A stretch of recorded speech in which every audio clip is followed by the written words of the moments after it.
어느 날 갑자기 남편이 귀농을 선언했어요. 도심의 아파트에 살며 모닝커피를 마시고 있었던 저에겐 황당 그 자체의 소리였죠. 당신 지금 뭐라고 했어? 귀농? 솔직히 당신도 지치지 않아? 맨날 속쓰리다면서 웬 커피야? 공복에 커피 마시지 말라니까. 피곤하니까 그렇지. 커피라도 마셔야 잠이 깨니까. 그러니까 우리 이제 사람답게 살자, 응? 남편에게는 고향 땅이 있었어요. 시부모님이 남겨주신 땅이었는데 그때만 해도 시동생이 혼자 농사를 짓고 있었죠. 남편 몫의 땅까지 시동생이 관리할 겸 농사를 지었다 보니 매번 농작물이 우리 집으로 배송됐어요. 덕분에 신선한 농작물을 자주 선물 받았지만 그 농작물로 뭘 해먹을 시간과 여력이 없다는 게 문제였죠. 저에게 도시의 삶은 익숙하지만 늘 피곤한 삶이었어요. 저는 태생이 도시 출신이었다 보니 이건 외에 다른 삶이 있다는 생각조차 하지 못했죠. 그러나 남편에게 도시는 성인이 되어 날아든 낯선 삶이었나 봐요. 도시에서 피로가 누적되어 가자 남편의 시선은 자신의 고향 땅으로 향했어요. 물론 저는 완강하게 반대했죠. 나는 못 가. 시골에서 살아본 적도 없고 아무튼 싫어. 그럼 나만 가라고? 정 가고 싶으면 그렇게 하던가. 내가 주말에 한 번씩 가면 되잖아. 제가 뜻을 굽히지 않자 남편이 저를 살살 달래더라고요. 여보, 서찬이가 국가기술처에서 주는 젊은 농업인상 받았잖아. 알지? 그래. 도련님은 아버님 살아계실 때부터 농사를 배웠잖아. 한 번도 고향을 떠난 적도 없고. 그런 사람이 농사를 짓는 거지. 동생이 이미 다 해놓은 거에 우리는 숟가락만 얹는 거야. 우리가 처음부터 땅을 일궈서 시작하면 답이 없겠지만 우리 부모님이 농사 짓던 땅에 동생이 이미 잘 짓고 있는 농사에 우리 손만 보태는 거라니까. 아, 몰라. 가서 농사 지으면 매일 햇빛 아래 살면서 얼굴에 김이 잔뜩 낀 채 살아야 한다는 거잖아. 내가 매일 선크림 발라줄게. 수시로 발라줄게. 내가 손이 없어? 선크림 내가 바르면 되거든? 당신이 좋아하는 그 비싼 선크림 내가 다 사다 줄게. 서찬이 말이 내가 벌던 연봉보다 훨씬 더 번대. 그 정도라고? 솔직히 내가 다 아는 거지. 당신이 할 게 뭐 있어. 아무것도 할 거 없어. 결국 남편의 말에 속는 셈 치고 귀농을 결정했어요. 시부모님이 쓰시던 집은 도련님이 쓰던 중이라 우리는 그 근처에 내놓은 전원주택을 매매하기로 했어요. 살던 아파트를 처분하는데 진짜 코끝이 다 찡하더라고요. 그래도 전원주택이 완전 새 집이더라고요. 도련님이 알아보고 매매를 도와준 집이었는데 남편 말이 2년 전에 젊은 부부가 귀농하려고 지었다가 1년도 못 살고 가는 바람에 매매로 나온 집이라고 하더라고요. 처음에는 그 말에 더 좌절했었잖아요. 그것 봐. 젊은 사람들도 귀농했다가 포기하고 돌아갔다잖아. 우리는 거기가 고향이잖아. 나는 아니거든? 처음에는 내 집에서 잘 나오지도 않았어요. 그러나 남편이 농사 짓는데 아내가 할 일이 없을 리가요. 이제는 너무 잘 알죠. 그러나 그때는 선크림 잘 바르고 책 넓은 모자 쓰고 다니면서 간간히 남편 일이나 도울 줄 알았죠. 막상 농사를 돕다 보니 작물이 크는 걸 보는 재미가 쏠쏠하더라고요. 이게 다 돈이라고 생각하니 더 정성껏 기르게 되기도 했고요. 시골에 살다 보니 자연스럽게 아침형 인간이 됐어요. 도시에서 태어나 사는 내내 밤늦게 자고 아침 늦게 일어나는 게 제 체질인 줄 알았는데 아침 일찍 일어나기 시작하니 몸이 건강해지더라고요. 신기하다 싶었죠. 자연과 함께 살아서인지 도시에서 달고 살던 두통도 없어지고 시동생 농사를 도우며 시작했다 보니 시작부터 도시에서 버는 만큼은 충분히 벌 수 있었어요. 그쯤 되니 남편의 선택을 따른 게 후회되지는 않더라고요. 시골 동네 사람들과 친해지면서는 넉살도 좀 생겨서 이 집 저 집에서 반찬도 잘 얻어다 먹었고요. 뭐라도 나눠서 먹는 동네 사람들이랑 어울려 살면서 제 성격 자체도 점점 더 사교적으로 변하더라고요.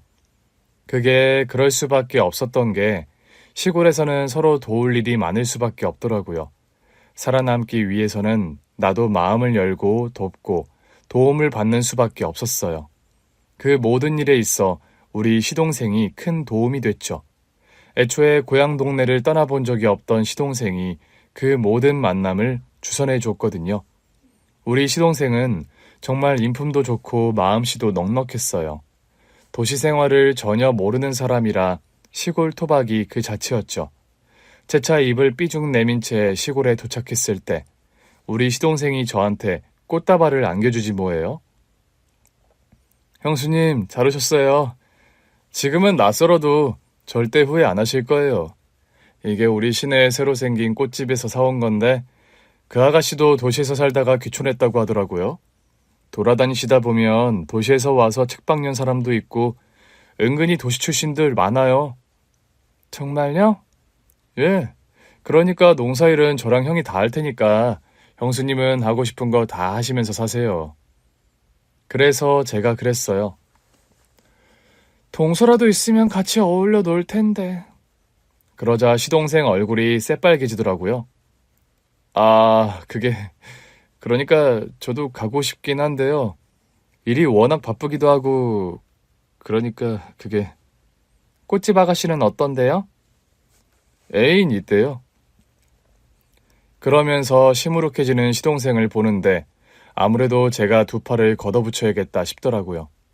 물론 시동생 말처럼 그냥 놀면서 살지 못했다 보니 소개팅에만 신경을 쓸 순 없었지만 그래도 간간히 좀 알아봤거든요.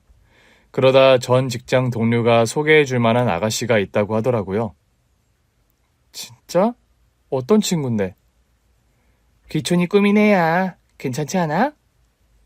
진짜 귀촌이 꿈이라고? 응, 우리 회사 신입인데 어릴 때 시골에 살았던 것 같다는데 사실 기억이 잘은 안 난다고 하더라고. 그래도 기회가 되면 나중에는 시골 가서 사는 게 꿈이라길래 내가 내 친구 시동생이 너랑 나이가 비슷한 부자 농부인데 한번 만나보겠냐 그랬거든. 그랬더니 너무 좋다는 거야.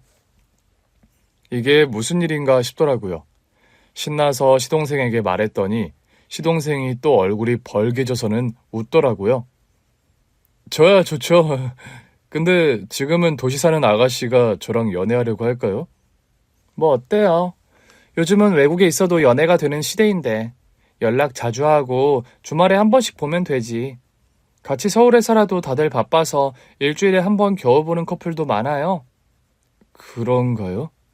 부담 갖지 말고 그냥 편하게 만나보고 와요. 어쨌든 소개팅도 계속 해봐야 느는 거니까. 형수님이 소개해 주시는 건데 어떻게 대충 봐요. 괜찮아요. 어차피 내가 아는 사람도 아니고. 나랑 같은 직장 다니던 동료가 소개시켜주는 건데요. 뭘? 저는 우리 도련님이 더 중요하니까 그냥 편하게 보고 별로면 빵 차고 와요. 아휴, 제 처지에 어떻게 빵 차버려요. 무조건 겸손하게 만나고 올게요. 그래도 소개팅을 해보겠다는 시동생 덕분에 소개팅은 성사됐어요. 소개팅 때 입을 옷만 같이 며칠을 골랐는지 몰라요.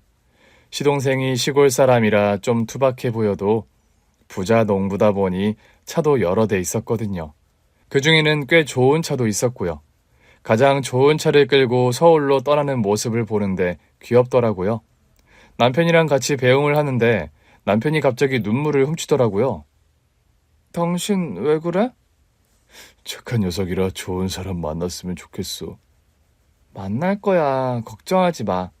그래도 오늘은 큰 기대는 하지 말고 소개팅하고 오면 그래도 기분 전환도 되고 좋잖아? 좋은 사람이었으면 좋겠다. 당신도 알아본다고 하지 않았어? 시골 사는 농부라고 하니까 만나겠다는 사람이 없대. 젊고 성실하고 아주 착하다고 했어? 당연히 했지. 일단 시동생을 서울로 소개팅을 보내긴 했지만 솔직히 잘 될 거라고 생각은 못했어요. 특히 남편은 더 부정적인 편이었죠. 그날 밤 시동생이 돌아왔어요. 우리는 시동생 집에서 저녁을 차려놓고 기다리고 있었는데 시동생 표정이 뭐가 어떻게 된 건지를 잘 모르겠더라고요. 씻고 나오기에 밥을 차려줬는데 그 밥을 말없이 먹기만 하는 거예요. 남편이 기다리다 못해 물어봤어요. 왜 그래? 그 여자가 너 싫대? 싫으면 어때? 또 소개팅하면 되지. 형이랑 형수가 무조건 찾아줄게. 그런데 시동생이 말없이 몇 숟갈 더 뜨더니 더는 못 참겠는지 웃음을 터뜨리더라고요. 마음에 든대. 네가? 응, 또 만나기로 했어. 남편과 저는 그제야 안도의 한숨을 내쉬었어요. 둘이 집으로 돌아오는데 발걸음이 어찌나 가볍던지 제가 더 신이 나더라고요. 일단 거절을 안 당했다니 잘 됐다. 그래도 서울 여자라서 계속 만나는 건 어려울지도 몰라. 그러니까 너무 설레발치지 말고 도련님한테 부담 주지 마. 알아, 나도 알지. 그래도 저 녀석이 좋아하는 거 보니까 내가 좋아서 그래. 그건 나도 그래. 좋은 여자 만나서 얼른 결혼시켰으면 좋겠다. 그럼 나도 말동무도 하나 더 생기고 좋잖아.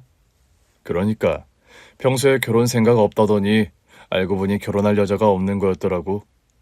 얘기해 본 적 있어? 응. 그때 우리 출하 마치고 술 한잔 할 때 너는 진짜 장가 생각이 없냐? 왜 찾아 나서질 않냐? 그러니까 찾아 나선다고 구해지는 게 아니라고 하더라고. 시골에 장가 못 간 남자들이 한둘인 줄 아느냐면서. 그러면서 나더러 형은 서울에서 결혼까지 해서 온 걸 다행으로 생각하라고 하더라고. 그런 녀석이 자기가 좋다는 여자가 생겼으니 얼마나 행복하겠어. 그러게.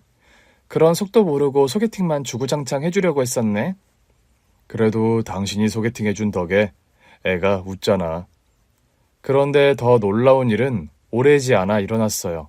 시동생이 한 번씩 서울에 가는 것 같더니 그 여자랑 몇 달 만에 결혼을 하겠다고 한 겁니다.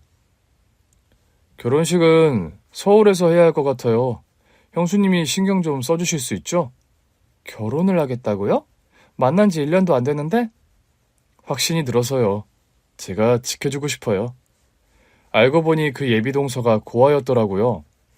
고아원에서 자랐지만 공부도 열심히 해서 어려운 환경 속에서도 대학도 가고 어엿한 직장에 취업도 한 아가씨였어요. 그 아가씨 꿈은 하루라도 빨리 자기 가정을 꾸리는 것이라고 하더라고요. 그럼 결혼하고 신혼집은 여기로 온대요. 회사 그만두고. 그러면서 시동생이 얼굴을 붉히며 행복해하는데 저도 웃음이 나더라고요. 그렇게 마음씨 착하고 성실한 아가씨면 우리 도련님이랑 잘 맞겠네요. 우리 남편도 좀 빠른 거 아닌가 걱정했지만 그래도 도련님의 선택을 축복하자고 마음을 모았어요. 농사로 바쁜 도련님 대신 제가 서울로 오가며 결혼식을 준비했어요. 그 과정에서 자연스럽게 예비 동서와도 만나게 됐죠. 형님, 제가 인사를 드리러 갔어야 했는데 일단 결혼식부터 준비부터 하게 돼서 그렇게 된 거잖아. 괜찮아. 조만간 만나서 같이 밥 먹기로 했으니까 그때 다 같이 인사하자. 우리 신랑도 동서를 엄청나게 궁금해해. 갑자기 자리가 빈 결혼식장을 잡게 되면서 결혼 준비를 서두르게 됐어요. 결혼 준비하면서 실제로 만나보니 동서는 정말 착하고 성실한 여자였어요. 우리 시동생이 맘고생 많이 하더니 결국 좋은 혼처를 만났구나 싶더라고요. 남은 건 결혼식이었어요. 우리 부부는 시동생이 결혼에 더 신경 쓸 수 있게 뭐라도 더 도우려고 했죠. 그래서 결혼식 하루 전에는 시동생 먼저 결혼식이 열릴 호텔에서 묵게 하고 우리 부부가 남은 농사일을 마저 하고 당일에 출발하기로 했죠. 가면서도 걱정이 돼서 시동생에게 전화를 걸었어요. 도련님, 아니지, 이제 서방님이네요. 서방님 동서랑 만나셨어요? 형수님, 지금 1시간마다 전화하고 계시는 건 아니죠? 안 일어났을까봐 그러죠. 이 사람이랑 똑같으시네요. 이 사람이 30분에 한 번씩 전화하는 바람에 벌써 일어나서 가고 있어요. 알겠어요. 우리도 토요일이라 차 막힐 것 같아서 기차 타고 가고 있어요. 내려서는 택시 타세요. 보니까 길이 복잡해요. 알겠어요. 남편과 제가 혼주다 보니 최대한 일찍 도착하려고 서둘렀어요. 기차에서 내려 택시를 잡아 예식장으로 출발했죠. 그나저나 이 청첩장은 봐도 봐도 예쁘네. 제가 남편과 시동생의 청첩장에 대해 말하고 있자 택시기사님도 궁금하셨던 모양이에요. 누구 결혼인데 그렇게 좋아하세요? 저희 도련님이요. 시골에서 농사 지으면서 성실하게 사는 청년인데 이제야 좋은 혼처를 만났거든요. 사진 한번 보실래요? 마침 차가 신호에 멈춘 김에 청첩장을 보여드렸어요. 그런데 택시기사님이 청첩장을 보더니 화들짝 놀라시는 겁니다. 신부 얼굴이 낯이 익네요. 네? 혹시 저희 동서랑 아세요? 설마. 택시기사님은 제 말은 들리지도 않는 건지 청첩장 속 동서의 사진만 뚫어지게 보고 있었어요. 제가 아는 사람이 많네요. 택시기사님은 예비동서의 정체에 대해 말씀하셨고 남편과 저는 화들짝 놀라 택시에서 뛰어내렸어요. 여보, 얼른 가자. 그러니까 결혼식 시작되기 전에 얼른 가야겠어. 우리 부부는 호텔로 뛰어들어갔어요. 급히 신부 대기실로 갔더니 동서가 저를 보며 환하게 웃더라고요. 형님 오셨어요. 형님, 제가 혹시 몰라서 형님도 메이크업 신청해줬는데 같이 받으실래요? 동서, 지금 그게 중요한 게 아니야. 네? 오다가 동서를 안다는 분을 만났어. 갑자기 그게 무슨 말씀이세요? 택시에서 우리가 청첩장을 보고 있으니까 기사님이 궁금해하셔서 청첩장을 보여드렸는데 동서를 딱 알아보시더라고.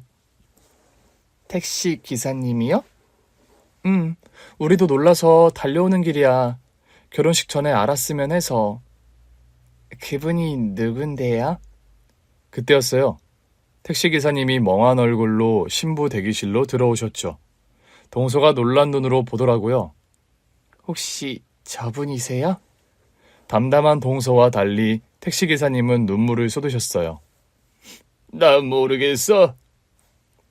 택시기사님이 그렇게 물어보셨지만 동서는 전혀 기억이 나지 않는 눈치였어요. 서방님 말씀으로는 초등학교 때 고아원에 맡겨졌다는데 누군지 모르겠어? 네, 맞아요. 근데 제가 이분을 알아야 하는 거예요? 그런데 남편과 저의 예상과 달리 동서는 그 기사님을 전혀 기억하지 못했어요. 기사님, 아무래도 잘못 보신 것 같아요. 일단 나가시죠. 아니에요, 맞아요. 어떻게 아버지가 딸을 기억 못하겠어요? 순간 동서가 놀란 눈으로 기사님을 봤어요. 지금 뭐라고 하셨어요? 아버지? 그래, 내가 네 아빠야. 너 엄마는 기억하지? 기사님이 동서 어머니의 성함을 말하자 동서가 화들짝 놀라더라고요. 아저씨가 우리 엄마 이름을 어떻게 아세요? 정말 내가 기억 안 나? 네 엄마랑 비록 이혼은 했지만 네가 기억할 나이만큼은 함께 살았는데. 사실은.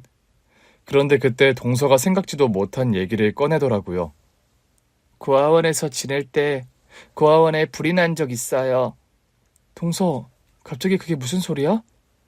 그때는 다들 괜찮은 거로 넘어갔는데 사실 그때 이후로 어릴 때 기억이 잘 안 나요. 뭐? 고아원 선생님들께 말한 적도 있는데 다들 너무 놀라서 그럴 거라고 했어요. 좀 지나면 다 기억이 날 거라고요. 근데 고아원을 나온 뒤에도 어릴 때 기억이 잘 안 나더라고요. 고아원에서 가르쳐준 엄마 이름도 메모를 해서 기억하고 있는 게 다예요. 택시기사님이 놀라서 동서를 붙들었어요. 너 괜찮은 거야? 그때 많이 다친 거 아니야? 보기엔 아무 문제가 없었어요. 근데 그때 큰 굉음 소리가 나면서 정신을 잃었던 것 같은데 그때 이후로 어릴 때 기억이 안 나요. 동서가 택시기사님을 빤히 보면서 물었어요. 근데 저를 어떻게 알아보신 거예요? 택시기사님이 다시 눈물을 흘리셨어요. 네가 어릴 때부터 할머니랑 얼굴이 붕어빵이었어. 할머니요? 근데 그 얼굴이 그대로야. 청첩장에서 보는데 깜짝 놀랐어. 우리 어머니가 환생해서 결혼이라도 하는 줄 알았거든. 할머니 얼굴 좀 볼 수 있을까요? 택시기사님이 바로 휴대폰에 있던 자기 어머니 사진을 보여주셨는데 저도 깜짝 놀라고 말았어요. 정말 동서랑 똑같이 생겼더라고요. 어머, 이게 웬일이니? 친자 검사를 안 해도 그냥 친자라고 쓰여 있는 것 같은데? 그래도 친자 검사는 해봐야 하지 않을까? 그때 시동생도 놀란 얼굴로 신부 대기실로 들어오더라고요. 아, 형수님 오셨어요? 근데 왜 이렇게 소란스러워요? 이분은 누구시고? 시동생이 택시기사님을 가리키더라고요. 도련님 일단 오세요. 지금 상황이 묘하게 흘러가네요. 예? 동서는 택시기사님께 집중하느라 자기 예비 신랑이 온 건 신경도 못 쓰더라고요.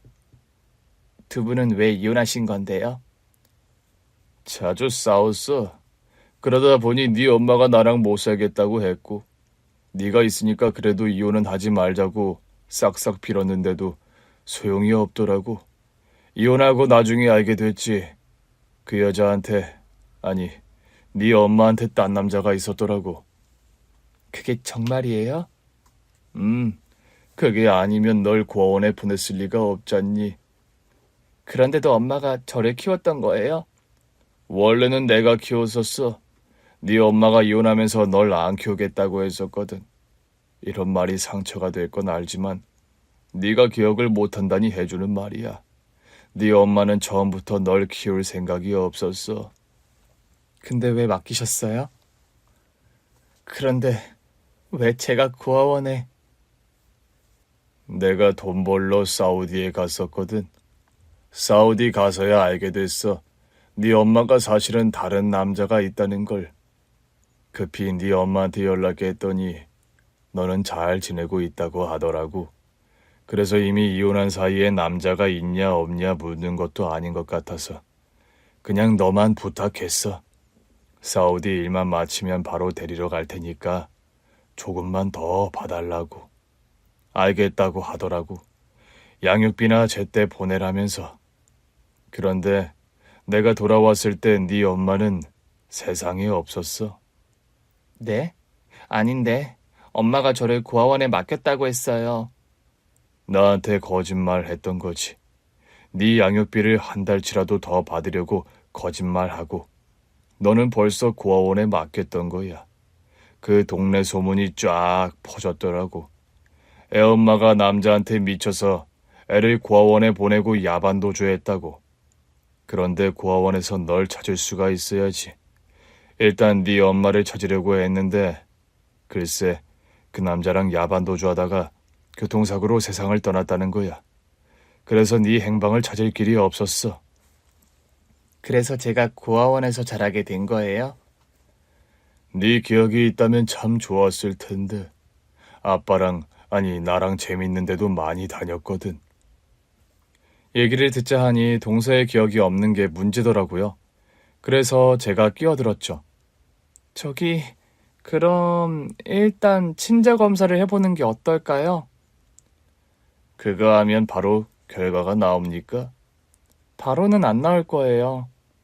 그러니까 우리 딸이, 아니, 아직 확실하지는 않지만 결혼한다는 거죠? 바로 몇 시간 뒤에. 동서도 난처한 얼굴로 저를 보더라고요. 저는 시동생을 봤어요. 시동생도 갑작스러운 상황에 넋이 나간 것 같더라고요. 형님, 결혼식 조금만 미루면 안 될까요?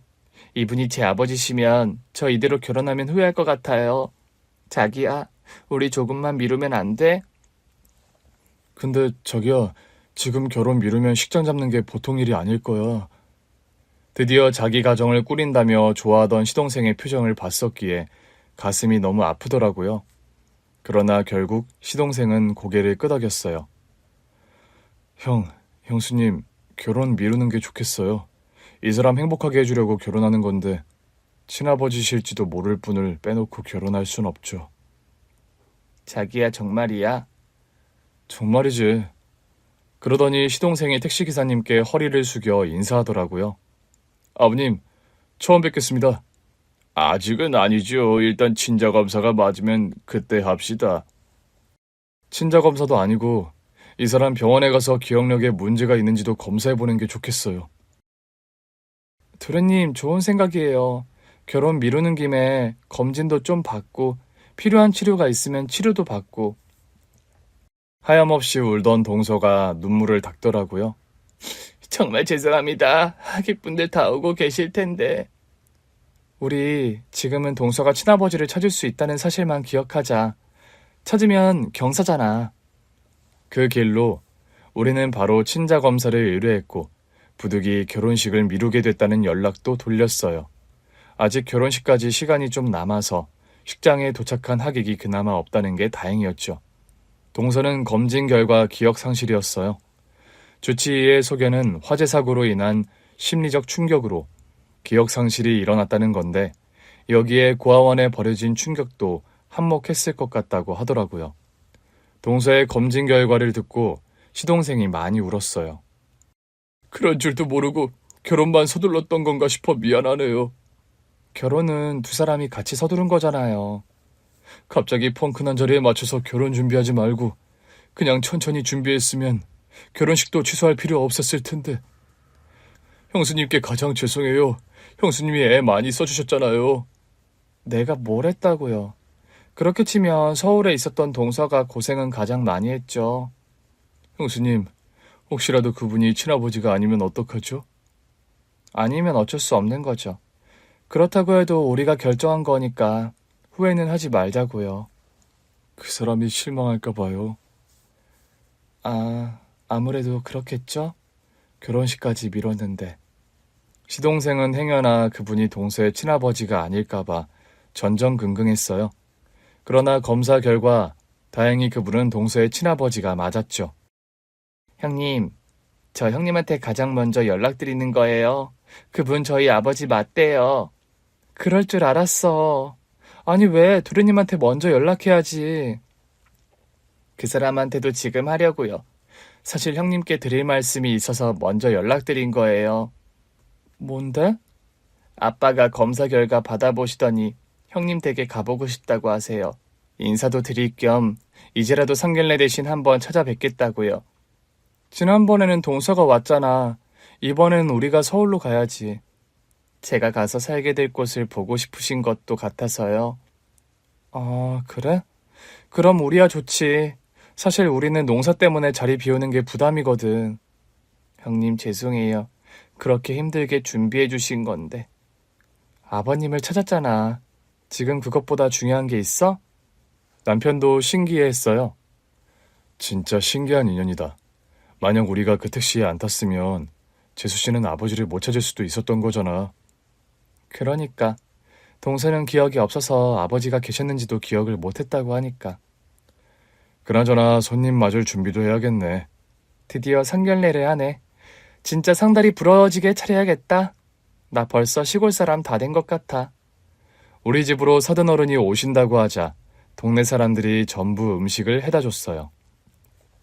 우리 집 씨암탉을 잡았어. 상에 올려. 어휴 언니 이 귀한 걸. 귀한 게 문제야. 현철이 내서 전복 좀 가져온다니까 그것도 올리고. 전복이요? 사돈어른이 상을 보시더니 입을 못 다무시더라고요. 아이고 누가 보면 잔치라도 하는 줄 알겠어요. 잔치이긴 한데 동네 분들이 다 보태주셨어요. 동서 어서 와. 아버님 모시고 오느라 고생했지? 형님 이렇게 준비하실 줄 알았으면 저도 좀 일찍 와서 도울 걸 그랬어요. 돕긴 뭘 도와. 얼마 만에 만난 아버지인데 결혼 전에 아버지랑 시간 많이 보내. 동네 사람들도 궁금한지 우리 집 근처를 왔다 갔다 하더라고요. 그래서 동서가 인사도 드렸어요. 곧 동네 주민들 사이니 미리 인사해서 나쁠 것도 없잖아요. 다 같이 모여서 식사를 하는데 동서가 아직도 믿기지 않는다고 하더라고요. 만약 그날 아버지를 못 뵀으면 어쨌을까 싶을 정도로 마음이 편해요. 다시 한번 죄송해요. 저 때문에 하객분들께 민폐를 끼쳤네요. 괜찮다고 했잖아. 동서랑 사돈어른만 생각해. 문제는 다시 식장을 잡으려고 보니까 잡을 데가 없더라고요. 전처럼 갑자기 비는 자리가 또 생기지 않을까? 호텔은 다시 나기 힘들다고 하더라고요. 그래서 예식장으로 알아보고 있는데 쉽지가 않아요. 이렇게 바로 친자가 나올 줄 알았으면 그냥 그 자리에서 모시고 결혼을 할 걸 그랬나 싶기도 하고요. 그러니까 말이야. 나도 네가 기억이 없으니까 아빠라고 우길 수도 없고 내가 그때 사우디를 가지 말았어야 했나 봐. 안 갈 수 있는 것도 아니었다면서요. 그렇긴 한데 그때 안 갔으면 우리 딸이 엄마 손에서 클 일도 없었고 고아원에 버려지는 일은 없었을 테니까. 지금은 기억도 없어서 상처도 없어요. 기억은 언제든 돌아올 수 있다잖아. 차라리 기억이 났으면 좋겠어요. 아빠를 만나고 나니 기억이 없는 게 답답해. 근데도 아빠라는 건 확실히 알겠어요. 느껴져? 네, 나를 보는 눈빛이 아빠 같아. 나는 이런 눈빛을 우리 신랑한테 처음 느꼈었거든. 사돈어른이 우리 시동생을 애틋하게 보시더라고요. 고마워. 고아인 줄 알고 자란 내 딸을 성심껏 사랑해줘서. 제가 첫눈에 반했습니다. 근데 언감생심이라고 생각했죠. 딱 봤는데 너무 도시 아가씨 같은 거예요. 맞다. 우리 도련님 지금껏 소개팅 얘기도 제대로 해준 적 없었는데 오늘 시원하게 들려줘요. 쑥스러워서 그랬어요. 또 그러다가 행여나 내가 차이면 창피하니까 말 못했죠. 그래서 첫눈에 반한 게 도련님이었어요? 형님 아니에요. 저도 첫눈에 반했어요. 사람이 어찌나 순박하고 순수하던지 이 사람이다 싶더라고요. 정말? 서로 그랬단 말이야? 그랬다고는 하는데 제가 보기엔 제가 첫눈에 반한 게 맞아요. 첫인상은 서울 깍쟁이 아가씨 같았는데 첫인사 나누자마자 사람이 참 따뜻하더라고요. 시골에서 사는 게 어떤 건지 궁금해하기도 하고 어릴 때 살았던 것 같은데 기억이 잘 안 난다 그러면서 첫 만남에서 바로 자기가 사실 부모님이 없다고 하더라고요. 초등학교 다닐 때부터 고아원에 살았다고요. 처음부터 얘기했었구나. 사실은 그래서 처음 만나고 와서 형이랑 형수님께 바로 무슨 얘기를 못했던 것 같아요. 저는 좋은데 또 형수님이나 형이 그 점을 마음에 걸려할까 봐요. 그래서 너무 많은 얘기 안 하고 제가 더 만나본 거예요. 형이랑 형수님이 걱정할 사람 아니라는 걸 확신하고 싶었거든요. 그래서 언제 확신했는데? 두 번째 만남에서. 뭐? 두 번째 만남에서 자기가 나한테 되게 발라줬던 거 기억나? 그거. 그 얘기는 또 왜 해? 내가 얼마나 민망했는데. 동서 민망하다니 왜? 아니, 남편이 훨씬 잘하는 일을 제가 해준다고 나섰던 거예요. 제 눈에는 이 사람 손이 하도 거칠어 보여서 핸드크림을 잔뜩 발라줬거든요. 그래서 대개는 내가 발라줄 테니까 먹기만 하라고요. 그랬더니 이 사람이 보다 자기가 해주겠다면서 너무 손쉽게 대게를 발라주는데 깜짝 놀랐어요. 나는 시골 출신이라 한 번씩 먹으니까 나 생각해서 발라준다는데 성의를 봐서 기다렸지. 근데 옷을 다 버리겠더라고. 우리 동서가 진짜 내숭도 없고 너무 따뜻했네. 우리 도련님이 반할만 하다. 근데 사돈어르신, 동서가 시골에 와서 사는 건 괜찮으세요? 본인은 좋다고 했다던데 내심 걱정되실 것 같아서요. 걱정할 게 뭐 있어요. 우리 딸 기억이 맞아요. 어릴 때 시골에서 산 적이 있어요. 아이 낳고 아내가 산후 우울증이 왔었거든요. 저는 일을 해야 하는데 아내가 애 밥도 제대로 안 먹이고 기저귀도 안 갈아주고 집에 돌아오면 집안엔 냄새가. 제가 겨우 와서 애 기저귀 갈아주고 울다 지친 애 입에 젖병 물려주고 그렇게 지내다가 이러다가는 애 잡겠다 싶어서 본가에 맡긴 적이 있어요. 우리 애가 어렴풋이 기억한다는 시골 기억이 아마 그거일 거예요. 3년은 우리 본가에서 살다 왔으니까. 어쩐지 나는 그 흐릿한 기억 속에서도 엄마 아빠가 없었던 것 같아서 내가 처음부터 고아였다고 생각했어요. 아니야, 고아 아니었어. 엄마가 산후 우울증이 심해서. 그럼 혹시 그때부터 다른 남자 만났던 건 아니에요? 사돈어른이 잠깐 망설이시더라고요. 그러더니 눈앞에 있는 물 한 컵을 벌컥벌컥 들이키셨어요. 사실 우리 딸 처음 본 날 엄마가 바람났다는 얘기를 괜히 했나 싶더라고. 널 찾은 기쁨과 함께 네 엄마에 대한 화가 치솟아서 나도 모르게 한 소리인데 괜한 소리를 했다 싶었지. 네가 상처받았을 것 같았어.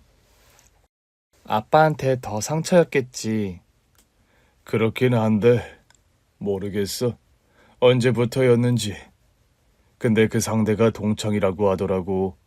그러니 오래된 사이일 수도 있었겠지. 아빠는 날 위해서 최선을 다했다는 거 알아요. 그러니까 저한테 미안해하실 거 없어요. 이제 저도 어른이잖아요. 그냥 궁금한 거예요. 내 엄마는 도대체 어떤 사람이었길래 거짓말을 하고 자식을 고아원에 버렸나 해서요. 그리고 더 솔직히 말하면 나도 그런 사람일까봐 긴장하게 돼요. 그게 무슨 소리야? 결혼하면 아이도 낳을 텐데 나도 그런 엄마의 딸이니까 그럴 수 있잖아요. 그런 사람으로 안 살려면 다 알아야 한다고 생각해요. 그게 얼마나 부끄러운 일인지 누구보다 더 처절하게 생각할 거예요. 저는 동서에게 꿀밤을 줄 수밖에 없었어요. 에휴, 아버지 앞에서 못하는 소리가 없다. 동서가 어떻게 엄마랑 같은 사람일 수 있어? 절대 아니야.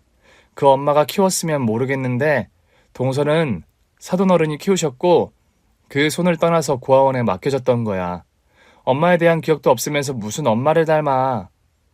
그럴까요? 그럼 동서는 딱 봐도 사돈어른 같아.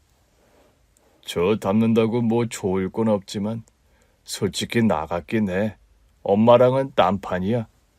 그러자 시동생도 끼어들더라고요. 자기 절대 그런 사람 아니야. 행여 그렇다고 해도 내가 꼭 붙잡을게. 정말? 나 절대 놓으면 안 돼. 혼을 내서라도 데리고 살아야 해. 알겠지? 당연하지. 갑자기 둘이서 애틋하게 쳐다보는데 어이가 없더라고요. 우리 시동생한테 저런 표정이 다 있나 싶기도 했고요. 애정행각은 둘이 있을 때 해. 어머 형님 죄송해요. 동서는 어차피 우리 품을 못 벗어나. 여기 이촌 동네 생활에 자유가 있는 줄 알아? 사방이 CCTV야. 쓸데없는 생각 말고 결혼식 어떻게 진행할지나 논의하자. 이렇게 식장이 없으면 내년에나 다시 해야 하는 거 아니야? 안 그래도 초대했던 하객들이 파혼이냐고 하도 물어봐서 내가 아니라고 했는데 다음 날짜가 잡히기 전까지는 아무도 안 믿을 것 같아. 형수님, 그래서 저랑 이 사람이 생각한 게 있긴 한데. 뭔데요? 결혼식을 꼭 서울에서 해야 하는 건 아니잖아요. 그렇긴 한데 그래도 서울이 낫지 않아요? 형님, 저 서울에서 안 해도 돼요. 그래서 이 사람이랑 같이 교회에서 결혼식 할 만한 곳이 있나 찾아봤는데 꽤 많더라고요. 꼭 예식장이 아니어도 괜찮을 것 같아요. 예식장이 아니라고? 네, 형님. 이거 한번 봐주실래요? 동서랑 시동생이 찾아온 결혼식 장소는 꽤 로맨틱했어요. 어머, 이게 어디야? 카페인데요. 평일에는 카페를 운영하다가 주말에는 예식 장소로 대여도 해주더라고요. 카페 정원도 너무 예뻐서 야외에서 예식하는 사람들도 꽤 있고요. 저 뒤로 강이 보이네. 너무 예쁘다. 근데 실외에서 예식을 올리면 사진이 예쁘게 안 나온다던데? 형님, 저는 그런 것보다 그냥 모두가 행복한 결혼식이었으면 좋겠어요. 호텔 예식을 당일에 취소하는 바람에 돈을 날렸지만 이참에 좀 다른 식의 결혼식을 해도 좋을 것 같더라고요. 동네를 들어보니 서울이랑 우리 살던 시골 동네에 딱 중간 정도 되겠더라고요. 하긴 이번에 식 취소되는 바람에 전에는 오려고 했던 사람들도 이번에는 안 올 수도 있어. 어차피 그럴 거면 둘이 좋은 데서 해. 나는 무조건 찬성이야. 사돈어른은 어떠세요? 제가 이제 와서 무슨 감나라 배나라 할 자격이 있겠어요? 저는 무조건 찬성이지요. 아, 그리고 이거. 사돈어른이 돈봉투를 꺼내놓으셨어요. 지난번 예식장 비용. 그거 내가 줄게. 아빠가? 아니야, 아빠. 우리 그냥 그만큼 경비를 줄여서 진행하는 거로 결정했어. 이 돈 없어도 돼. 그래요, 사돈어른. 택시 운전하셔서 열심히 버신 돈일 텐데요. 그 돈을 우리 딸 안 주면 누굴 주겠어요? 사실 이 돈은 제가 우리 딸 태어났을 때부터 지금까지 매달 적금 넣어 모은 돈이에요. 시집 갈 때 주려고 했는데 평생 못 이룰 꿈이 될 줄 알았거든요. 꿈을 이룬 게 얼만데요. 그럴 거면 동서가 받는 게 맞겠네. 아빠. 받아. 결혼해 보태. 근데 뭐 우리 사위가 돈은 충분히 벌고 있는 것 같아서 우리 딸은 돈 걱정은 없겠다 싶긴 하네. 아빠 그거 어떻게 알았어요?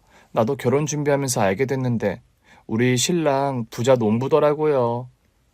어머, 동서. 소개팅 받을 때 부자 농부라는 얘기 못 들었어?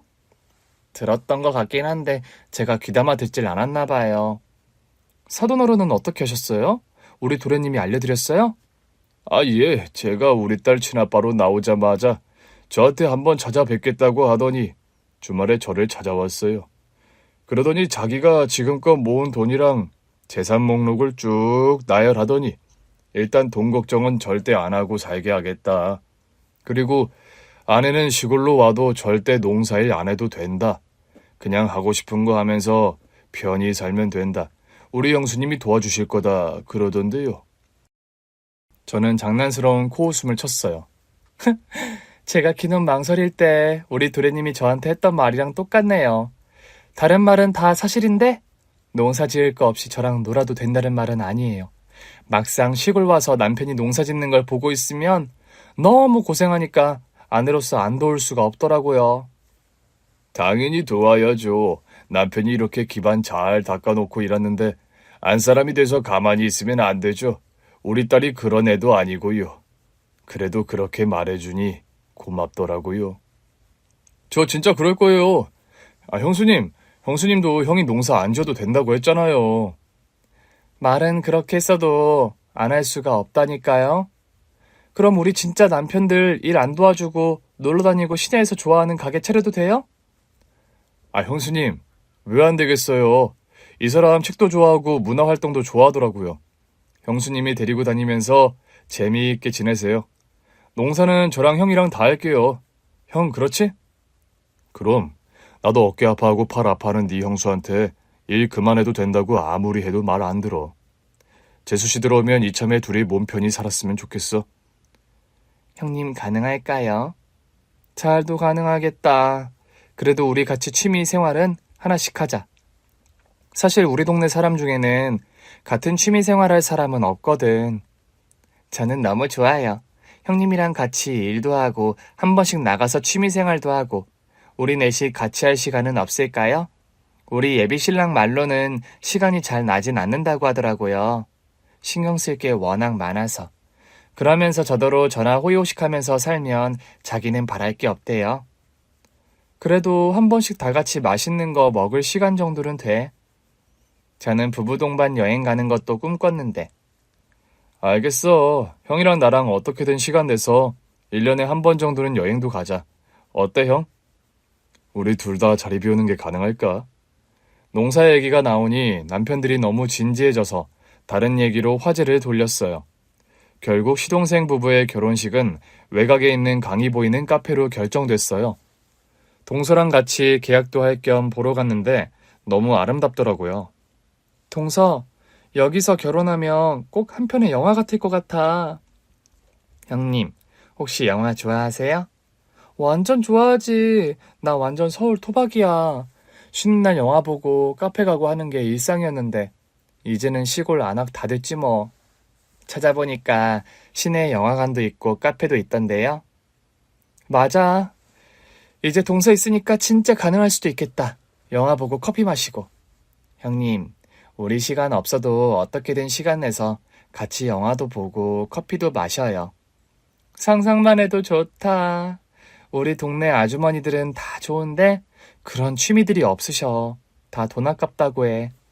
우리 둘이 해요 이제. 동서랑 결혼식 장소를 계약한 뒤 그 카페에서 커피랑 빵도 먹었어요. 아버님과는 자주 연락해? 그럼요. 아침에도 했어요. 계약하러 간다고 했더니 택시로 태워주신다고 해서 제가 말렸어요. 형님이 차 가지고 오신다고요. 그럼 우리 태워다 주시면 영어 못하실 거 아니야. 덕분에 도련님한테 가장 비싼 차 빌려왔잖아.